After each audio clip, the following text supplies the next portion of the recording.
नमस्कार दोस्तों, आप सभी का स्वागत है आपके अपने YouTube channel U and V TV पर। इस समय की बड़ी खबरें, मुख्य समाचार लेकर आए हैं आपके लिए। एक एक करके तमाम बड़ी खबरें जानेंगे। बीजेपी नेता के आतंकी संगठन से मिले होने के सबूत एनआईए ने किया है गिरफ्तार। दिल्ली अल्पसंख्यक आयोग के अध्यक्ष की बड़ी मुश्किलें, क्या है पूरा मामला, आगे जानेंगे। वहीं आपको बताएंगे कोरोना वायरस वैक्सीन पर लेटेस्ट अपडेट। इसी प्रकार की तमाम बड़ी खबरें जानेंगे। वहीं दोस्तों, अगर आप भी गोदी मीडिया का जबरदस्त तरीके से विरोध करते हैं तो वीडियो को लाइक करके अपना समर्थन जरूर दर्ज करवाइए। और वहीं अगर अभी तक हमारे यूट्यूब चैनल को सब्सक्राइब नहीं किया है तो चैनल को सब्सक्राइब करके बेल के आइकन को जरूर दबा दीजिएगा, जिससे कि आने वाले वीडियोस के नोटिफिकेशन आपको सबसे पहले मिले। चलिए दोस्तों, पहली बड़ी खबर आपको बताते चलें। इस वक्त की पहली बड़ी खबर से शुरुआत करते हैं। आतंकियों से तार जुड़े होने के शक में एनआईए ने पकड़ा। बीजेपी बोली 2018 में ही कर दिया था बाहर। पूरी खबर जानिए, क्या बीजेपी नेता के हैं आतंकियों से संपर्क। राष्ट्रीय जांच एजेंसी ने जम्मू कश्मीर के एक राजनेता को गिरफ्तार किया है। एनआईए ने इस राजनेता को खूंखार आतंकी संगठन हिजबुल मुजाहिदीन से संपर्क होने के शक में गिरफ्तार किया है। गिरफ्तार किए गए राजनेता का नाम तारिक अहमद मीर बताया जा रहा है। तारिक शोपिया जिले के वांची गांव के ग्राम प्रधान भी हैं। साल 2014 में भारतीय जनता पार्टी की टिकट पर तारिक विधानसभा चुनाव भी लड़ चुके हैं। इतना ही नहीं, साल 2014 में चुनाव के दौरान श्रीनगर में हुई एक रैली में वो पीएम मोदी के साथ मंच पर भी नजर आए थे। हालांकि तारिक अहमद मीर को पकड़े जाने के बाद भगवा पार्टी ने अपना स्टैंड भी साफ किया है। जम्मू कश्मीर बीजेपी की तरफ से कहा गया है कि तारिक को 2 साल पहले पार्टी से निकाल दिया गया था और उनके आतंकी संगठन से कनेक्शन का पार्टी का कोई लेना देना नहीं है। पार्टी के प्रवक्ता अल्ताफ ठाकुर ने साफ किया है, अक्टूबर 2018 में तारिक को पार्टी से निकाल दिया गया था और हमें नहीं पता है कि उन्हें साल 2014 में कैसे पार्टी से टिकट मिल गया था। वहीं आपको याद दिला दे दोस्तों कि इसी साल जनवरी के महीने में जम्मू कश्मीर के एक वरिष्ठ पुलिस अधिकारी देविंदर सिंह को आतंकी संगठन हिजबुल मुजाहिदीन को हथियार सप्लाई करने के आरोप में पकड़ा जा चुका है। इसी मामले की जांच के दौरान अब तारिक मीर को एनआईए ने पकड़ा है। तारिक मीर को बीते गुरुवार को एनआईए कोर्ट में पेश किया गया था, जहां उसे पूछताछ के लिए 6 दिनों की पुलिस रिमांड पर भेजा गया है। तो यहां पर देख सकते हैं, एनआईए ने जम्मू कश्मीर के पूर्व बीजेपी नेता को किया है गिरफ्तार, आतंकी संगठन के साथ उसके संपर्क होने के शक में। वहीं एक और बड़ी खबर जानिए दोस्तों। दिल्ली अल्पसंख्यक आयोग के अध्यक्ष के खिलाफ देशद्रोह का केस दर्ज। देश विरोधी बयान देने का है आरोप। आपको बताते चलें, दिल्ली अल्पसंख्यक आयोग के अध्यक्ष जफरुल इस्लाम खान के खिलाफ राष्ट्रद्रोह और नफरत फैलाने के आरोप में मामला दर्ज किया गया है। जफरुल इस्लाम के खिलाफ 2 समूहों में वैश्मनस्यता को बढ़ावा देने का आरोप है। साथ ही उन्होंने अप्रैल 28 को अपने फेसबुक पेज पर एक पोस्ट लिखा था, जिसमें उन्होंने कहा था कि मुसलमानों पर अत्याचार हो रहे हैं। अगर हिंदुस्तान के मुसलमानों ने इसकी शिकायत अरब देशों से कर दी तो हिंदुस्तान में जलजला आ जाएगा। पोस्ट को लेकर माफी भी मांगी थी। आलोचनाओं के बाद जफरुल खान ने अपने बयान को लेकर शुक्रवार को माफी मांगी। उन्होंने कहा था, मेरा इरादा गलत नहीं था, मेरे ट्वीट को बेवजह तूल दिया गया था। क्या था जफरुल का पोस्ट? जफरुल इस्लाम ने बीते 28 अप्रैल को सोशल मीडिया पर कहा था, भारत में मुसलमानों को दबाया जा रहा है। इतना ही नहीं, धमकी भरे लहजे में लिखा गया कि अगर भारतीय मुसलमानों ने भारत में धर्म के नाम पर हो रहे कथित अत्याचार के खिलाफ अरब और मुस्लिम देशों से शिकायत कर दी तो कट्टर लोगों को जलजले का सामना करना होगा। इस बयान के बाद बीजेपी नेताओं ने इस पर कड़ी प्रतिक्रिया जताई है।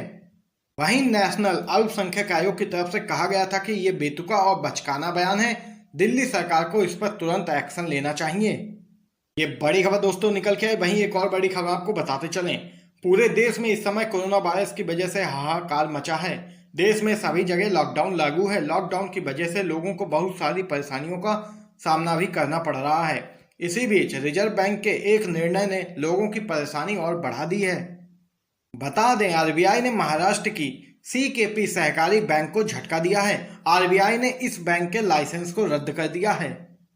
इसका असर बैंक के करीब 1.25 लाख से ज्यादा खाता धारकों को भुगतना पड़ेगा। बता दें, इस बैंक पर 2014 से ही प्रतिबंध लगा था, जिसे लगातार आरबीआई बढ़ा रहा था। इसके बाद ही आरबीआई ने इसका लाइसेंस रद्द करने का निर्णय लिया है।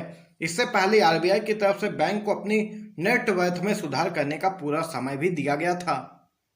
बैंक के निवेशकों का कहना है कुछ लोगों ने एफडी को शेयर में निवेश कर दिया था जिसका फायदा हो रहा था, मगर अचानक से आरबीआई ने लाइसेंस रद्द करके सीकेपी बैंक को बड़ा झटका दिया है। तो ये बड़ी खबर दोस्तों निकल के है आरबीआई की तरफ से। एक और बड़ी खबर आपको बताते चलें, चमगादड़ की बॉडी से मिला एंटीबॉडी, वैज्ञानिकों ने किया दावा जल्द बन सकेगा टीका। जी हाँ दोस्तों, पूरी खबर आपको बताते चलें कोरोना वायरस वैक्सीन पर।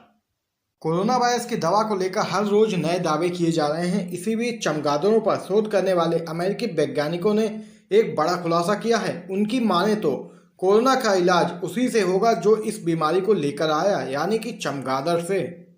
आपको बताते चलें, अमेरिकी वैज्ञानिक पीटर की माने तो चमगादड़ से ही कोरोना वायरस का इलाज मिल सकता है। पीटर इसके लिए कई चमगादड़ों को पकड़कर उन पर शोध भी कर चुके हैं।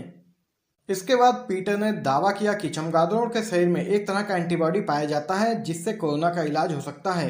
पीटर की इस बात से दूसरे वैज्ञानिक भी सहमत हुए और अब आगे इस और टेस्ट किए जाएंगे।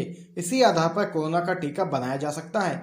यहाँ पर यह बड़ी अपडेट निकल के आई कोरोना वायरस वैक्सीन पर दोस्तों। वहीं एक और बड़ी खबर आपको बताते चले, धोखेबाज दगाबाज नहीं हो सकता महाराज, ज्योतिरादित्य सिंधिया के खिलाफ कांग्रेस का मध्य प्रदेश में म्यूजिकल प्रचार। पूरी खबर जानिए दोस्तों।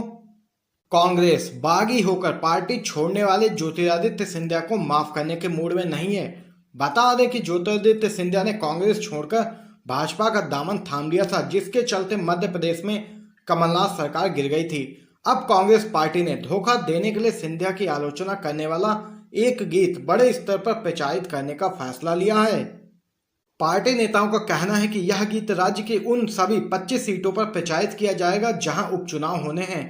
कांग्रेस नेताओं ने बताया कि इस गीत को प्रचारित करने का उद्देश्य लोगों को यह बताना है कि कांग्रेस के साथ क्या किया गया है ज्योतिरादित्य सिंधिया की तरफ से।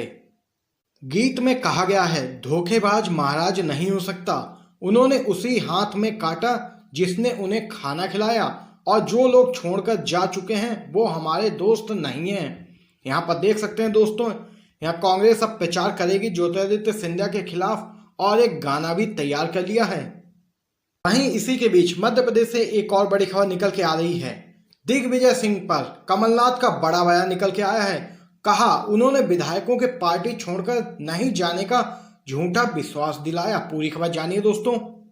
देश में जारी कोरोना महामारी के बीच मध्य प्रदेश कांग्रेस व पूर्व सीएम कमलनाथ ने अपनी ही पार्टी के वरिष्ठ नेता दिग्विजय सिंह के बारे में बड़ा बयान दिया है।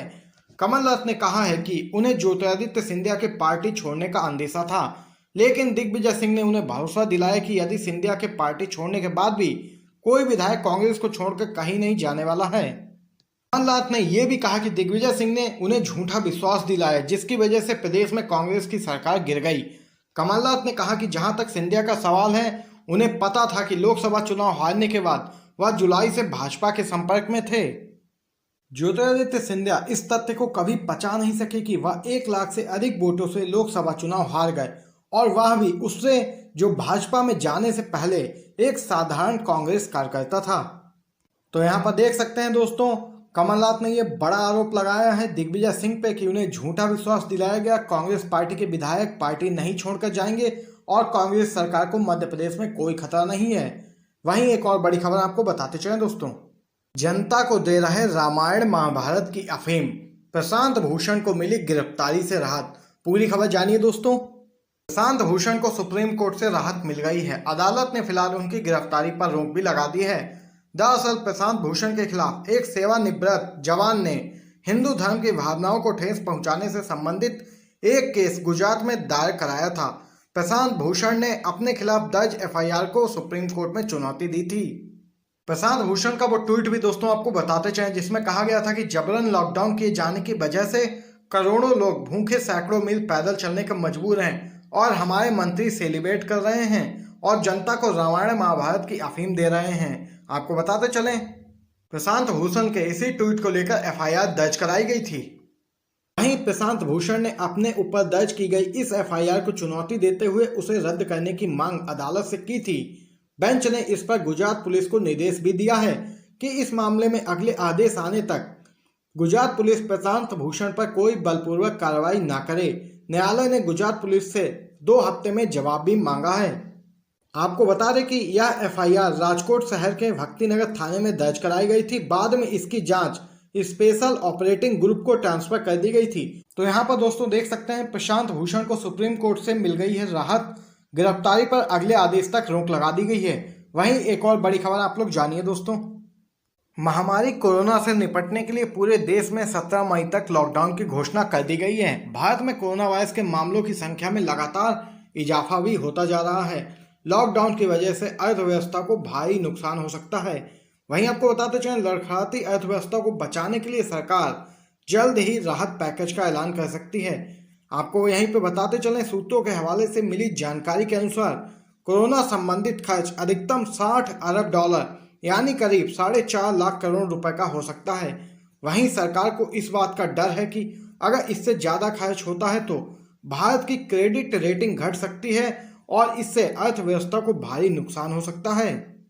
तो यहाँ पर लड़खड़ाती अर्थव्यवस्था के लिए अधिकतम 3 लाख करोड़ का राहत पैकेज ला सकती है केंद्र की मोदी सरकार। ये बड़ी खबर दोस्तों निकल के आई। एक और बड़ी खबर आपको बताते चलें, कोरोना संकट और लॉकडाउन के बीच देश भर में विभिन्न जगहों पर फंसे लोग अब अपने घर पहुंच सकेंगे। ऐसा इसलिए क्योंकि गृह मंत्रालय ने बीते शुक्रवार को दूसरे राज्यों और जगहों पर फंसे प्रवासी मजदूरों, पर्यटकों, छात्रों और अन्य लोगों को विशेष ट्रेनों से जाने की मंजूरी दे दी है। रेल मंत्रालय के बयान के हवाले से बताया गया कि विभिन्न जगहों पर फंसे हुए लोगों के लिए राज्य सरकारों ने केंद्र से दरख्वास्त की थी, जिसके बाद पॉइंट टू पॉइंट यानी कि एक निर्धारित जगह से दूसरे इलाके तक के लिए खास रेलगाड़ियां चलाएगी रेलवे और राज्य सरकारें इसके लिए सीनियर अधिकारियों और नोडल अधिकारियों की नियुक्ति करेगी। मंत्रालय के मुताबिक जहां से यात्रियों को भेजा जाएगा वह राज्य उनकी स्क्रीनिंग कराएगा और जिनमें लक्षण नहीं पाए जाएंगे सिर्फ उन्हीं लोगों को जाने की अनुमति मिलेगी। इन राज्यों को यात्रियों को निर्धारित रेलवे स्टेशन तक सैनिटाइज की हुई बसों में लाना होगा और उस दौरान सोशल डिस्टेंसिंग व अन्य एहतियाती कदमों व दिशा निर्देशों का पालन कराया जाएगा। तो दोस्तों यहाँ पर ये बड़ी खबर निकल के आई, लॉकडाउन में फंसे मजदूर, पर्यटक, छात्र व अन्य लोग पहुंचेंगे घर, केंद्र ने दी विशेष ट्रेनों से आवाजाही की मंजूरी। अभी तक की मुख्य खबरें निकल के आई जो आप तक पहुंचाई हैं। वीडियो पसंद आए हो लाइक कीजिएगा और ज़्यादा से ज़्यादा इस वीडियो को अपने सभी दोस्तों में शेयर कीजिए। और अगर अभी तक हमारे यूट्यूब चैनल को सब्सक्राइब नहीं किया है तो आपसे रिक्वेस्ट है चैनल को सब्सक्राइब कर लीजिए। वीडियो देखने के लिए आप सभी का बहुत बहुत धन्यवाद दोस्तों।